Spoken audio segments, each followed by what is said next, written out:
सरकारी एवं सरकारी संस्थाओं में अधिकारियों व कर्मचारियों की भर्ती में अनुचित साधनों का उपयोग करना, परीक्षा प्रश्न पत्रों की चोरी होना, समय पूर्व में प्रकट करना और परीक्षा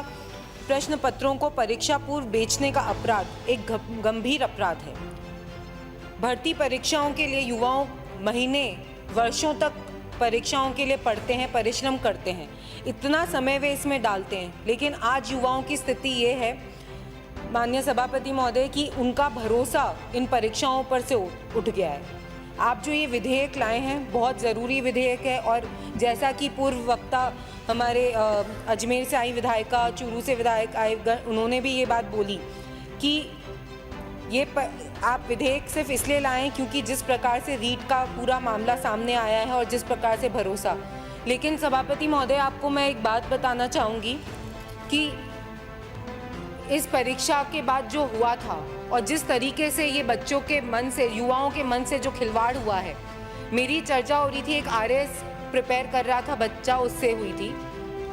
उसने बोला, मैंने कहा तो आपकी प्रिपरेशन अच्छी हो गई, और उसने बोला करने का मतलब क्या है, हम प्रिपेयर करेंगे और अगली बार वापस से ये चोरी हो जाएगा या कुछ ना कुछ होगा। तो इस तरीके का भरोसा ही जब युवाओं के ऊपर से उनके मन में ये हो गया है कि नहीं राजस्थान सरकार में ऐसा ही होना है, तो डेफिनेटली ये समस्या बहुत गंभीर है और हमारे ये विधेयक अगर हम ये लेकर आएँ तो अच्छी बात है। लेकिन फिर भी इसके अंदर कितनी चीज़ें हैं जो हमारे को बहुत अच्छे से सोचनी चाहिए, समझनी चाहिए। माननीय सिरोही से आए विधायक ने एक बात बहुत अच्छे से बोली कि सोचा समझा विधेयक होना चाहिए। अगर हम कोई बिल इस सदन में ला रहे हैं तो उसके पीछे बहुत सारी जुरिस्डिक्शन को बिठाकर, क्योंकि ये एक बहुत इम्पॉर्टेंट बिल है, इतने युवा हमेशा इस बात में अब घबराएं नहीं ताकि आगे जाके कोई परीक्षा हो तो वे उस बात में कहीं भी उनको ये तकलीफ़ नहीं हो उनके मन में कि नहीं हमने जो पढ़ाई करी है, हमने जो मेहनत करी है, उस मेहनत का फल हमें कम से कम सही मिलेगा। तो कहीं ना कहीं डेफिनेटली कठोर दंड की व्यवस्था होनी चाहिए ऐसे जनों को। लेकिन माननीय सभापति महोदय, इस विधेयक में ये तो ज़रूर लिखा है कि अर्थदंड मिलेगा उन बच्चों को जिन्होंने नकल करी, पर कहीं भी ये नहीं लिखा कि ऐसे कोचिंग सेंटर्स का क्या होगा, ऐसे बड़े लोग, क्योंकि ये तो हम जानते हैं कि ये पूरा एक रैकेट है जो पकड़ना बहुत ज़रूरी है। हमारे नेता प्रतिपक्ष ने बार बार ये बात इस सदन में रखी है कि आप उस रैकेट को पकड़ें, हम सब मिलकर इस बात का साथ देंगे। आप बच्चों को दंड दे देंगे, उनको आप 1 लाख न्यूनतम रुपए लेंगे, बेचारा कोई कमज़ोर, वैसे भी वे आर्थिक स्थिति से कमज़ोर होते हैं, इस तरीके के सब युवा जो भर्ती में बैठना चाहते हैं, लेकिन उनको हम और कमज़ोर करें। लेकिन हमने कहीं भी ये बात नहीं बोली, कहीं भी हमने ये बात नहीं रखी कि वो बड़े, जिसको कहते हैं ना सागर की बड़ी मछली, उस मछली को हम किस तरीके से पकड़ेंगे, उस बारे में इसमें कहीं भी कुछ नहीं लिखा है। वो बड़े बड़े कोचिंग सेंटर्स, वो बड़े बड़े लोग, वो बड़े बड़े प्रशासनिक अधिकारी या कोई भी लोग जो इससे इन्वॉल्व हैं इस रैकेट के अंदर, हम उसको कैसे पकड़ेंगे, उस बारे में डेफिनेटली विचार करने की बहुत सख्त ज़रूरत है।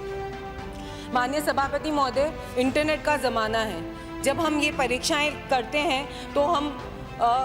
पूरे उस जगह का इंटरनेट बंद करते हैं, हम ऐसी सब सुविधाएं करते हैं कि सुबह 9 बजे से 6 बजे तक ये नहीं चलेगा, तो भी कैसे चीटिंग हो जाती है। तो कहीं ना कहीं हमारा जो सिस्टम है वो सिस्टम वीक है, उसको हम अच्छा करने के लिए क्या कर रहे हैं। आपने बहुत अच्छा किया कि हम उन लोगों को दंड देंगे, हम डेफिनेटली उन लोगों को जो लोग इस चीटिंग में इन्वॉल्व है उनके लिए हम ज़रूर करेंगे। लेकिन उस सोर्स का क्या, जब आप कोई परीक्षा कर रहे हैं तो उसको आप स्ट्रिक्ट करने के लिए क्या कर रहे हैं, वो तो कहीं भी आप लोगों ने इसमें मेंशन नहीं करा है। एक निवेदन ये भी है मेरा आपसे माननीय सभापति महोदय कि क्या ये सब 1992 के अधिनियम में आवश्यक संशोधन करके नहीं किया जा सकता था। यदि हम हर प्रकार के अपराध के लिए अलग अलग कानून बनाएंगे तो फिर कानूनों की संख्या कितनी हो जाएगी और इनको पालना करने में बहुत बहुत कठिन होता है। एक और न्यायालय की बात इसमें करी गई कि हम एक विशेष डेजिग्नेटेड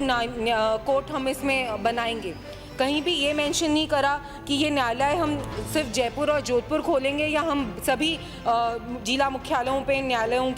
को खोलेंगे या इसकी संख्या क्या होगी।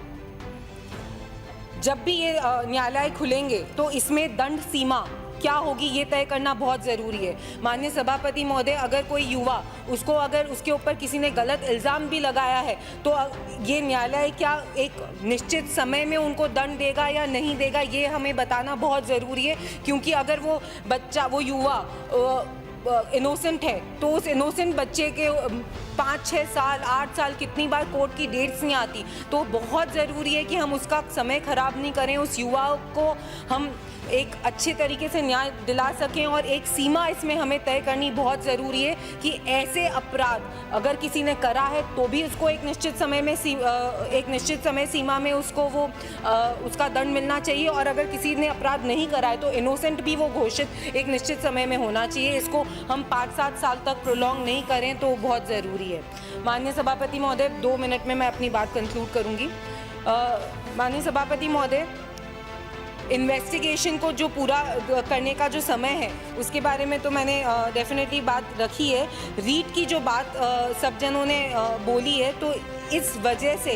जो भी व्यवस्थाएं नहीं हो पाई है और व्यवस्था में जो कमी रह गई है, उन व्यवस्थाओं को हमें बहुत ज़रूरी है कि हम उसको बहुत स्ट्रॉन्ग करें ताकि नेक्स्ट टाइम हमारे युवाओं के साथ ऐसा धोखाधड़ी नहीं हो। डेफिनेटली ये बहुत ज़रूरी है कि जो ये अर्थदंड की व्यवस्था करी है उस पर एक बार पुनः विचार करना चाहिए हमें, क्योंकि ये परीक्षार्थी जो इसमें बैठते हैं वो उनको हम और कमज़ोर ना करें आर्थिक स्थिति से, और हम उस रैकेट को, उन बड़े लोगों को पकड़ने में अपनी ज़रूर जाहिर करें। आखिरी में माननीय सभापति महोदय, कंक्लूड करते हुए मैं यही बोलना चाहूँगी कि विधेयक को प्रस्तुत करने से पहले जनता के साथ इसके प्रावधानों और उनके प्रभावों के बारे में किसी प्रकार की चर्चा नहीं की गई। इस व्यापक प्रभाव वाले विधेयक को जनमत जाने बिना पारित करना अच्छी परंपरा ही नहीं होगी। अतः मैं इस विधेयक को जनमत जानने के लिए 6 माह के लिए प्रचलित करने हेतु अनुरोध